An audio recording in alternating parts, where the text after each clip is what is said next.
È una vecchia vicenda che noi conosciamo, una legge di iniziativa popolare, quindi è qualcosa di più di un semplice progetto di legge. Potrebbe tornare in aula qualora i consigli lo decidessero per essere trattata e quindi per tentare ancora di rivotarla. È una questione che ben conosce, quella sul fine vita Luca Zaia, e proprio da qui l'Assemblea regionale potrebbe ripartire. Era il 16 gennaio 2024 quando la proposta, sostenuta dall'allora governatore, naufragò al Ferro Fini per un solo voto, mandando in tilt sia maggioranza che opposizione. Quasi 2 anni dopo il fronte si riapre, il disegno di legge sul suicidio medicalmente assistito per i casi irreversibili è tra i primi a essere stato ripresentato. Lo stesso Zaia, che al momento dell'insediamento come Presidente del Consiglio aveva annunciato di non voler votare singoli provvedimenti, fa intendere che i temi etici fanno storia a sé, scontato il voto a favore. Sui temi etici in generale, cioè se arrivasse una richiesta di un progetto di legge su un tema etico va al di là delle posizioni politiche, non c'è un ordine di partito, sarebbe un guaio se ci fosse un ordine di partito.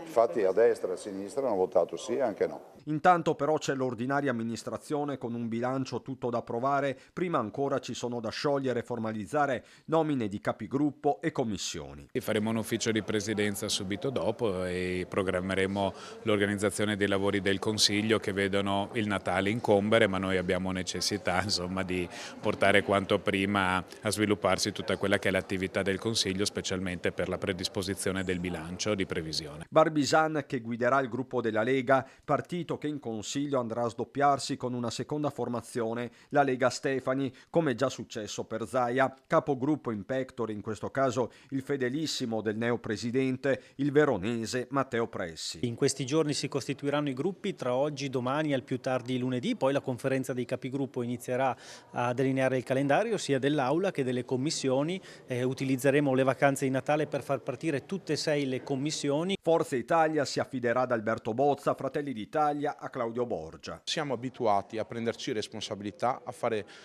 scelte, a prendere decisioni, quindi è ovvio che quando uno ha un ruolo così impegnativo si sente responsabilizzato. Nel centro-sinistra Rossella Cendron rappresenterà le liste civiche che si erano schierate per Manildo. Guardo soprattutto Belluno e Rovigo in particolare, allora calcherei un po' la mano sull'attenzione a chi finora si è sentito dimenticato. Non perderemo l'occasione di ribadire questo importante messaggio da questi territori.